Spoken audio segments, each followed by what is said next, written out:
बड़ी खबर, महाराष्ट्र में सीएम पद की रेस में फडणवीस आगे। सूत्रों के हवाले से बड़ी खबर, महाराष्ट्र में सीएम पद की रेस में फडणवीस आगे। मौजूदा वक्त में एकनाथ शिंदे हैं, लेकिन बीजेपी के कई कद्दावर नेता हैं जो लगातार कह रहे हैं कि भैया महाराष्ट्र में बीजेपी सबसे बड़ी पार्टी के रूप में बनकर उभरी है। 288 में से 218 सीटों पर एनडीए आगे चल रहा है। इंडिया अलायंस 57 पर, अन्य के खाते में 13, और उसमें भी 218 में से 126 पर बीजेपी आगे चल रही है। शिंदे गुट 56 पर और अजीत गुट 38 सीटों पर, यानी कि महायुति में बिग बॉस बीजेपी है। लिहाजा तमाम नेताओं के बयान आने शुरू हो गए और जो बात अमित शाह जी ने कही थी कि नतीजों के बाद तय होगा कि अगला मुख्यमंत्री कौन होगा। बहरहाल झारखंड में जो रुझान निकलकर सामने आ रहे हैं वो तस्वीरें आपके सामने।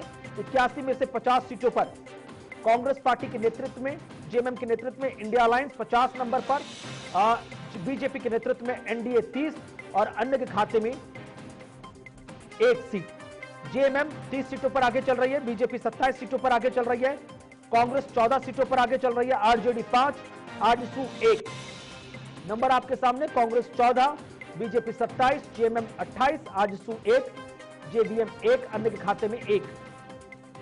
बहरहाल ये तमाम तस्वीरें आपके सामने झारखंड की 81 सीटों पे, क्योंकि रोटी माटी बेटी इस फॉर्मूले के इर्द गिर्द पूरा झारखंड का विधानसभा चुनाव हुआ। पहले चरण में 43 सीटें, दूसरे चरण में 38 सीटों पर मतदान हुआ। हमने देखा किस तरह से तमाम इलाके बंपर मतदान निकलकर सामने आया, चाहे पूर्वी सिंहभूम हो, पलामू हो, पश्चिमी सिंहभूम हो, रांची हो, हजारीबाग हो, सरायकेला हो, चतरा हो, गढ़वा हो, गुमला, खूंटी, लातेहार, लोहरदगा, सिमडेगा, कोडरमा, रामगढ़, सभी जगहों पर बंपर मतदान हुआ। और बंपर मतदान के बाद अक्सर कहा जाता है, लेकिन यहां पर यह फॉर्मूला इतना काम करता नजर आया। अक्सर लोग कहते हैं मतदान प्रतिशत बढ़ा मतलब सत्ता परिवर्तन के संकेत, लेकिन मतदान भी बढ़ा और सत्ता भी नहीं हिलती नजर आ रही। यानी कि हेमंत सोरेन के नेतृत्व में जेएमएम फिर से सरकार बनाने की तरफ आगे बढ़ रही है, क्योंकि 81 में से हम देख रहे हैं 41-42 नंबर चाहिए और उससे भी ज्यादा है इंडिया अलायंस के पास, और 1 सीट पर आरएलडी को बढ़त मिल रही है।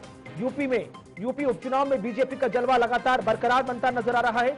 9 सीटों पर हुआ, 5 सीटों पर बीजेपी को बढ़त और 3 सीटों पर समाजवादी पार्टी, करहल, सीतामऊ और कुंदरकी, इन 3 सीटों पर समाजवादी पार्टी आगे चल रही है।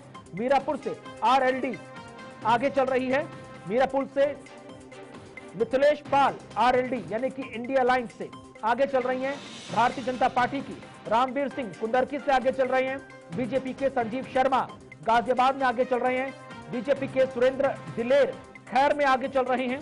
समाजवादी पार्टी से तेज प्रताप यादव करहल में आगे चल रहे हैं।